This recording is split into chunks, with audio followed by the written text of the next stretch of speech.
Wait a minute. Have you heard the strange tales of the Whistler?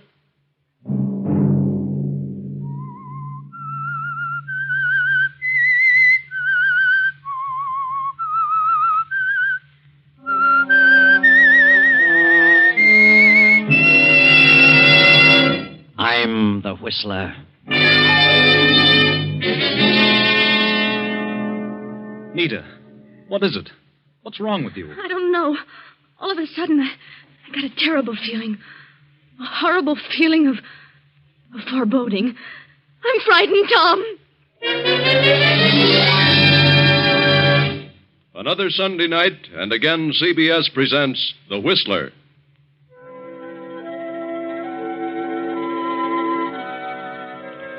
I, the Whistler, know many things, for I walk by night. I know many strange tales, many secrets hidden in the hearts of men and women who have stepped into the shadows. And so I tell you tonight the unusual story of Malice. Dr. Jacob Benton is the wealthiest citizen in a certain upstate county, as well as its most prominent physician and surgeon. Jacob Benton is a proud individual, proud of the fact that he comes from a long line of highly successful surgeons. And his greatest ambition is that his son, Tom, will follow in his footsteps and carry on the family tradition. Jacob has also a nephew, Harvey, son of Jacob's scapegoat brother, who married a girl from the wrong side of the town and finally disappeared, leaving Jacob to take care of his young son. After finishing high school, Tom and Harvey entered medical school. Harvey followed through and is to graduate next week. But Jacob's son, Tom, at the end of his third year, wandered over to the East Bottoms at the lower end of town and met a girl, lost interest in medicine, and refused to go back to school. Tom. Yes, Father? Come into the library. What do you want? Where have you been? It's 2 a.m. Why, I've been to a party. Where? A house party. On the other side of town? Yes. In the East Bottoms. You've seen that girl, that Nita, again, haven't you? Yes. What of it? What of it? You're a disgrace to the name of Benton. I've told you time and again that you don't belong over there. I like Nita because she's honest and genuine. She's not filled with a lot of silly ideas like Eloise. Eloise is a fine girl. She belongs to an excellent family. Oh, bosh. Eloise is a phony. Nita's a real fellow. If you become serious about this girl, you'll be ostracized. I know all about poor Uncle George. He went over to the East Bottoms and met a girl and went to the dogs. But it wasn't the girl. He was no good in the first place. He was a stubborn fool, just like you. I resent being told who and when and where. Are you in love with this girl? Yes. I'm terribly disappointed in you, Tom.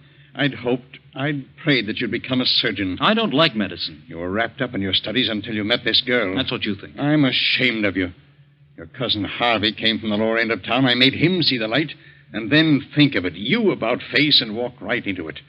You quit school and he graduates next week. All right, his name's Benton, too. Let him carry on. He likes medicine. It bores me. This girl has made a fool of you. Oh, I could kill her.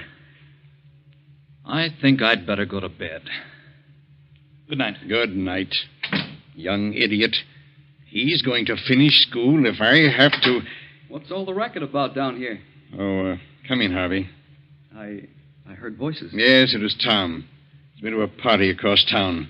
Been out with that cheap girl again, that Nita. Are you sure? He admitted it. Says he's in love with her. Tossing his career to the winds over a woman like that. How long has he been seeing her? Several months, I suppose. That's why he wouldn't go back to school. All she's after is his money. How he ever met up with her, I'll never know. I'm afraid I'm the cause of that, Uncle Jacob. You? What do you mean? Well, when I was home last summer, I went over there one evening, several evenings, in fact. Tom insisted on going along. I wanted to see some of the kids. I went to school with Nita, and, well, I introduced them. Well, of all things, you were born over there, and if you insisted on going back, it was your own business. But Tom is my son. You knew how I felt about it. You had no right to take him over there. I realize that now. Well, something's got to be done about it, at once. Yes, but what? I'll put an end to it. Believe me, I'll find a way, and I'll stop at nothing.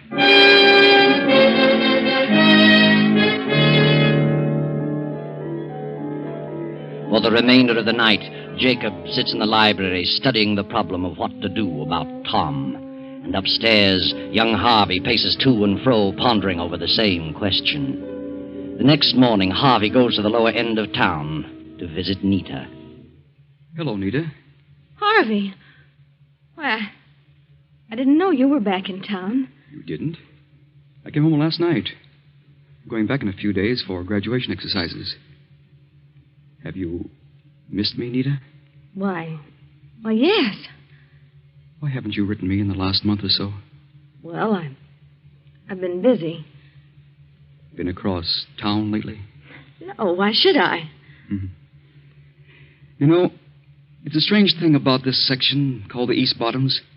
It means more than just a place. It's a huge barrier, an insurmountable obstacle. I was born over here, same as you. But I got an idea that I could cross over, and in time I'd be accepted as one of them. But I finally realized that I would never be accepted. I'd only be tolerated. I'd never be able to practice medicine over there. I think that's all imagination. I told you I had definitely decided to come back here and settle down. That's why I asked you to marry me. I'm not satisfied here. Since when? I've never been satisfied here. You belong here, Nita. You'll never be able to cross over. You'd be miserable. I know. Maybe. And Tom would never last over here. He'd wash up, just as my father did. What are you talking about? I know what's happened. You're throwing me over for Tom. What? You're after Tom because you think he'll take you out of this. Set you up on the other side. Well, he won't. You'll have to come over here, and he won't have a dime. You're not really in love with Tom. I am in love with him, and he loves It me. won't last a month. I'll make it last. Oh, don't be a fool, Nita. Tom's father thinks you're a good-for-nothing, and he'll never change. I don't care. I love Tom. And when it came to a showdown, Tom would walk out on you. I'm going to marry him. I've made up my mind. Then there's nothing more I can say.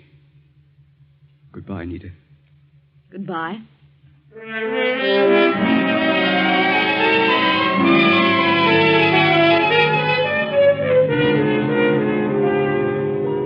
That evening, Dr. Jacob comes to a decision, and he too crosses town and makes his way to Nita's apartment. Well, what do you want to talk about, Dr. Benton? About my son, Tom. I see. How long have you known him? Oh, since last summer. Have you seen him often?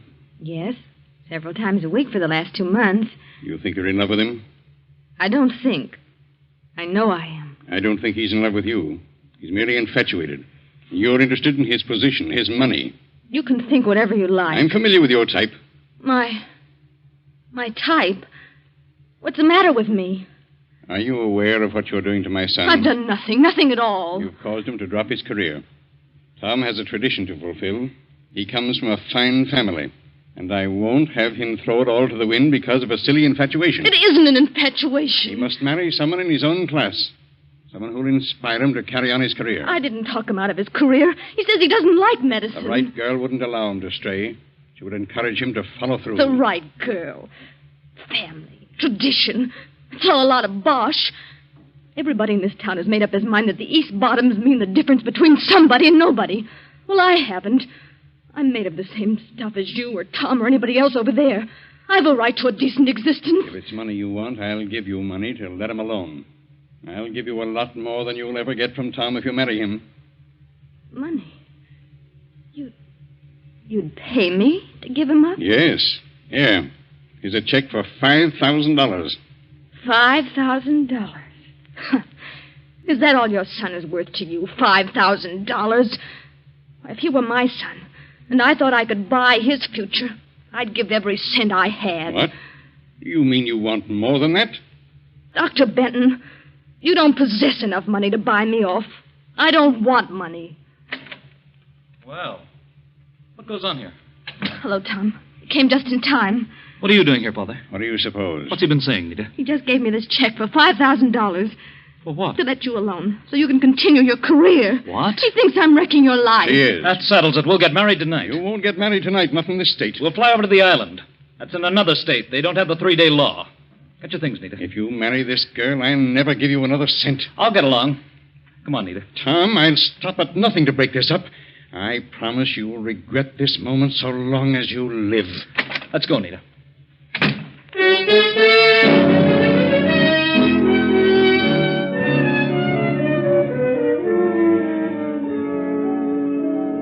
So Tom and Nita rush out of the house and drive to the airport just outside of town. A storm has come up, and the highway glistens in the beam of the headlights. This rain is certainly like a cloudburst. Maybe we shouldn't fly over tonight, Tom. Why not? I don't like to fly in a storm. How can you tell where to land? Don't worry about that. I'm familiar with the field. Who's on the island at this time of year? Well, not many people. We've had this summer place there as long as I can remember. There's an old fellow and his wife who look after most of the places. He's also a justice of the peace. He can marry us, we'll spend the night at our place, and then we'll go someplace else tomorrow. Tom, are you sure you want to go through with this? Certainly. Why do you ask? Your father meant what he said. Is it worth it? To give up everything? You're worth a dozen family fortunes. But now that I think about it, well, he sort of frightened me. He didn't frighten me. Oh, the way he said it made chills run up my spine. Said what? You'll regret this moment so long as you live. Oh, he was just bluffing. But somehow I don't think he was. He can cut me off, but we'll get along. Tom, why don't you finish your studies? I told you, darling. I don't like medicine, and I never will. Why should I do something I dislike just because my father and my great-great-grandfathers liked it? Well, what do you want to do? Oh, I don't know. But I'll find something. Tom? Yes? What is it? Nita. What is it? What's wrong with you? Oh, I don't know. All of a sudden, I got a terrible feeling. A feeling of foreboding. Snap out of it, Nita. This isn't like you. I know, but I can't help it. I'm frightened. Of what? I don't know, but I am. Oh, Tom, let's turn back. Let's wait, please. Oh, no, you can't back out now. We're going through with this. But he meant it. Your father meant what he said. I know he did. Please turn back. I wouldn't turn back for all the money in the world.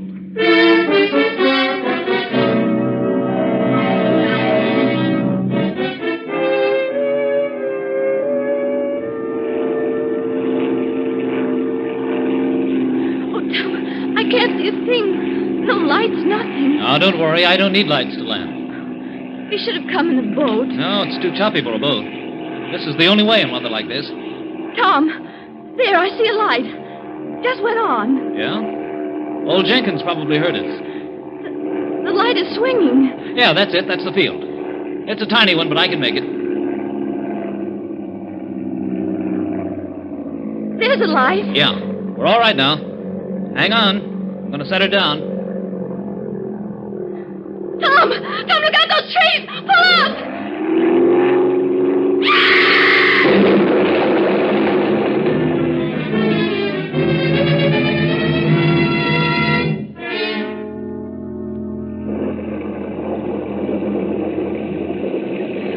Are they dead, Pa? I don't know yet. Good thing it didn't catch fire. Oh, who are they? No, no. Hold the lantern down here. It's a woman.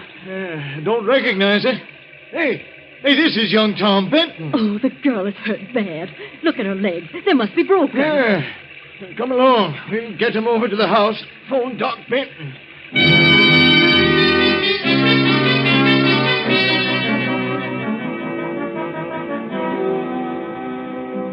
Hello? Hello? Is this Dr. Benton's home? This is Jenkins over on the island. Is Dr. Benton there? Oh, is that you, Harvey? Well, you better find Doc and get him over here right away. It's young Tom. He tried to land his plane and hit some trees. I don't think Tom is hurt so bad, but the girl has smashed up something terrible. I don't know who she is. Yeah. Goodbye.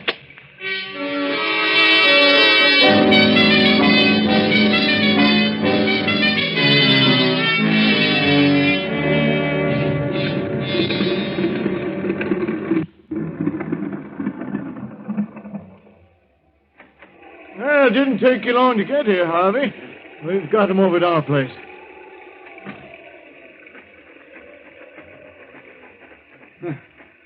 in the world did Tom hit those trees? I had no trouble seeing the field. The lights weren't on when Tom came in. Didn't even hear his motor until it was too late. He should have phoned me. He was coming. Hey, where's Doc Benton? He was out on a case. He left his patient's house, so I left a message telling him I was going ahead and to come as quickly as possible. I brought some medical supplies. Here we are. Tom's over there on the couch. They put the girl in the bedroom. Few cuts on him. Don't think he has any broken bones. Oh, nasty bump on the head. Maybe a slight concussion. Well, I better have a look at the girl. Looks to me like both her legs are broken. Nita. Poor kid. You know who she is? Yes, I know who she is. Was I right about her legs? Yes. Both rather badly smashed up. Where were they going on a night like this? I imagine they came over here to get you to marry them. Marry him? Well, I'll be darned. Wonder why he didn't phone me first. They were in too much of a hurry, I suppose. Too bad. She's in a very critical condition. Extreme shock.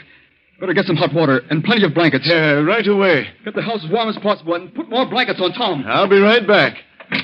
Martha? Yes? How is she? Harvey says she's in bad shape. Gather up all the bedclothes and coats you can.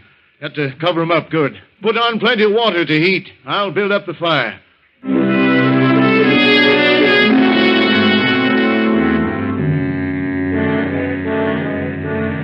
Outside, the storm rages on.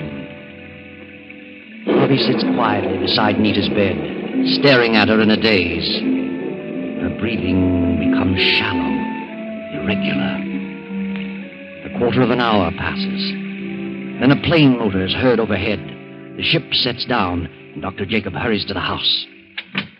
Tom's over there, Doc. Tom. He's been unconscious ever since we brought him in. Can't find any fractures. He's got an awful wallop on his head. Yes. I see. No apparent concussion. He'll be all right in a short while. Get some pillows. Raise his feet. I want his head lower. I'll get them. You certainly got it hot in here. Yeah.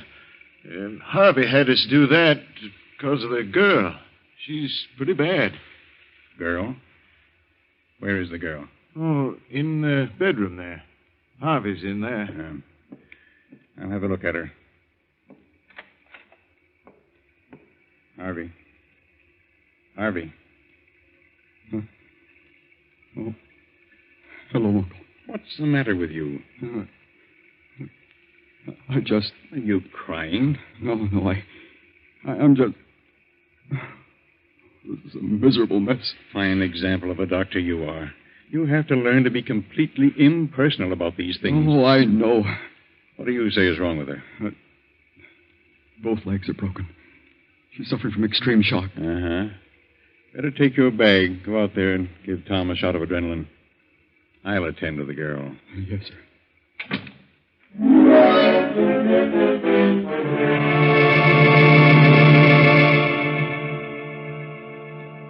Harvey gives Tom the adrenaline and proceeds to attend to the cuts and bruises. Then he moves to the fireplace and sits staring into the blaze. The storm rages on. The minutes drag slowly along. 10, 20, 30. Then Dr. Jacob steps out of the bedroom. Harvey, Yes, sir? has Tom come out of it yet? Not yet. He shows improvement. He'll be all right in a little while. I see. Jenkins, Yes, Doc? get us something to make a pallet. We'll carry him down to the plane, take him over to the hospital. Sure, right away. I'll get 4 poles and some rope. I'll have 2 made in a jiffy. Never mind 2, just 1. The girl is dead.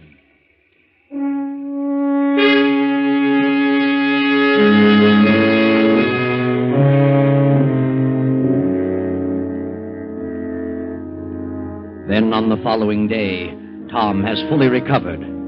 Gradually, the events of the preceding hours begin to pass before him. The argument, the island, The plane. Nita. Nita screaming, and then the crash. And then... Nita. Where is Nita?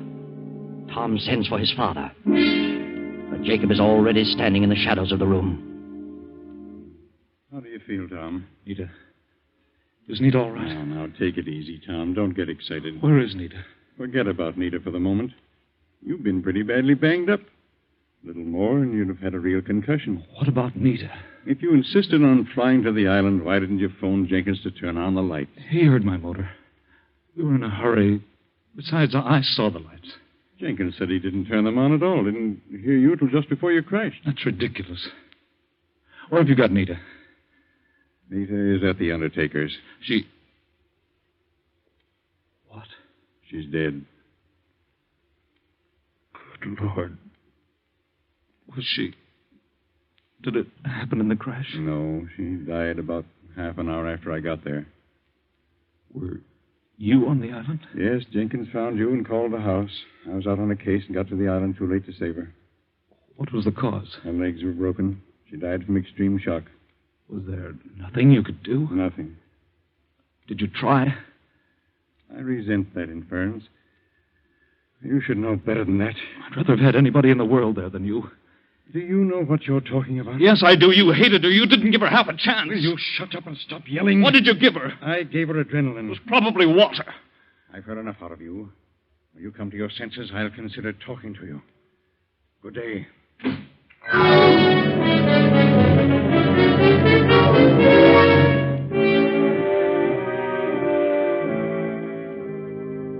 Now Tom, his mind filled with suspicion, his heart burning with hatred, throws on his clothes, dashes out of the hospital, and goes to the island. He reviews the whole situation with Jenkins. Each incident from the time he first heard the plane motor to the moment they took him to the hospital. Tom returns to town, arranges for an autopsy, and is now talking to the autopsy surgeon. Well, Dr. Groberg, how about it?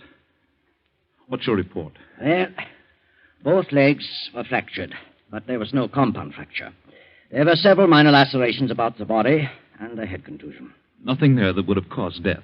No, nothing. What else did you find? Any evidence of poison? No, none. She was suffering from shock? Oh, naturally, but not extreme shock. Then she didn't die from shock. Death from shock would have been prevented by the adrenaline administered. Then you found adrenaline present? Yes. That is what I can't understand. What do you mean? Well, one of the most difficult things to diagnose is the difference between extreme shock and internal hemorrhage. There was internal hemorrhage? Certainly. And this one was one of the easiest to diagnose I've ever seen.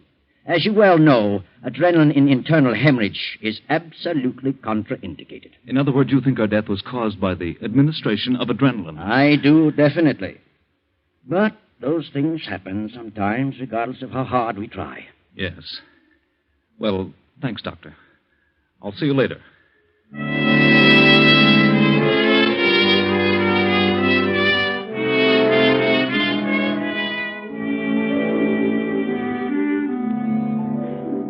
Hello, Father. Well, have you finally come to your senses? Yes. Yes, I have. I'd like to have a little talk with you. Very well. What about? I've been doing a little investigating. Investigating? Now, what are you talking about? I'm talking about Nita. Are you going to start on that again? I am. And I'm going to follow it to a conclusion. I don't want to have anything more to do with it. But I do. I've had a hard day, and I don't care to listen to any more of your idiotic babblings. How would you like to have the grand old name of Benton? The untarnished reputation of your long line of surgeons blasted to 1,000 pieces. What are you talking about? How would you like to have it known that you, the eminent Dr. Benton, the trusted, the revered Dr. Jacob Benton, deliberately and with malice aforethought, caused the death of a girl? How would you like that? You're insane, positively mad. Oh, no, I'm not. I've gone back over the whole thing. I know you hated Nita. You said I'd regret the day so long as I lived. You threatened to do something, and you did. At your first opportunity. You are crazy. You did everything to separate us. You tried to buy her off. When that didn't work, you killed her. Get out of here. Leave this house. You didn't just let her die. You killed her, murdered her. Get out. I know what I'm talking about. I had an autopsy performed. You what? An autopsy. Go on. She didn't die of shock. What then? She died of a very obvious internal hemorrhage. aggravated by adrenaline, which is contraindicated. You're a specialist in that line. You couldn't have made that mistake in 1,000 years. But I was positive it was shock. You knew what it was. No, I must have been wrought up. I could have made that one wrong diagnosis that happens once in 1,000 times. Oh, no, I saw the body. I could tell. With as little medical experience as I've had. Tom, you mustn't say anything further about this. Why not? Oh, it would ruin my reputation. Oh, now you're worried about your reputation. What's that compared to the girl I love? Oh, but Tom, listen to me, please. Good night. Wait a minute. Wait, Tom. Well, what do you want, Harvey? I heard you. I heard every word. So what? I can't let it go on like this. I can't let you do this to your father. What's it to you? You keep out of it. No, Tom, now listen. You're wrong. I know what I'm talking about. Nita was murdered, and I can prove it. Your father had nothing to do with it. Harvey, that's enough. Leave us alone. I won't. I can't stand by quietly and see this happen to you. I won't. Leave this room, Harvey. Don't say another word. Now, wait a minute. What are you trying to say, Harvey? I did it. Your father's trying to cover up for me. What do you mean? He wants to save my future reputation. If it got out, it would be a blot against me. What would be? When Jenkins called, your father was out. He told me what had happened. I left a note for your father, took an emergency bag, and flew to the island in hopes I could do something. Go on. I thought Nita was suffering from shock. I was terribly upset because I was in love with her. So I gave her adrenaline. I wasn't experienced enough to recognize symptoms of hemorrhage. Is that the truth? Yes, now that he's told it, there's nothing I can do. I knew in an instant it was hemorrhage. When I saw the adrenaline vial, I knew what a terrible mistake he'd made. He was emotionally upset over the girl, and I wanted to give him a chance. It was done. I tried my best to pull her through, but it was too late. I'm sorry, Tom. Terribly sorry. Harvey guiltily leaves the library and goes up the stairs to his room. Tom stands staring at Jacob, then drops into a chair and begins to sob softly. A few minutes pass, then a shot.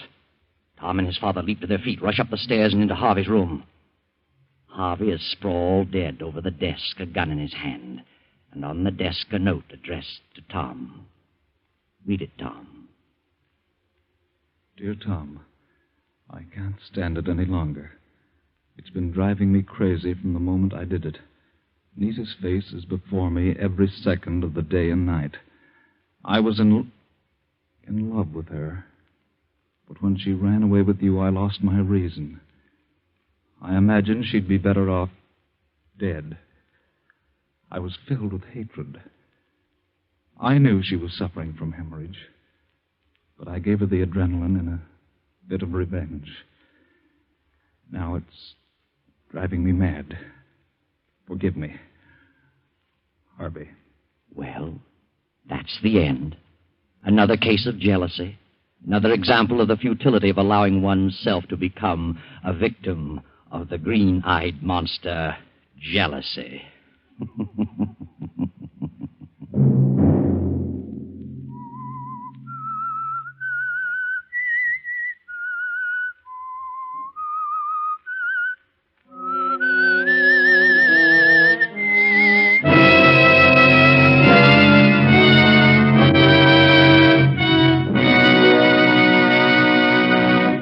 CBS has presented The Whistler.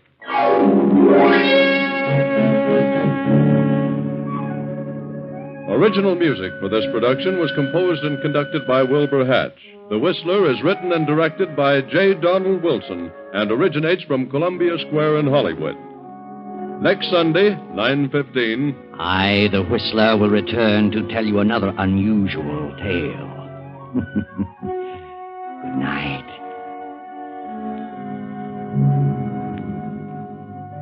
This is the Columbia Broadcasting System.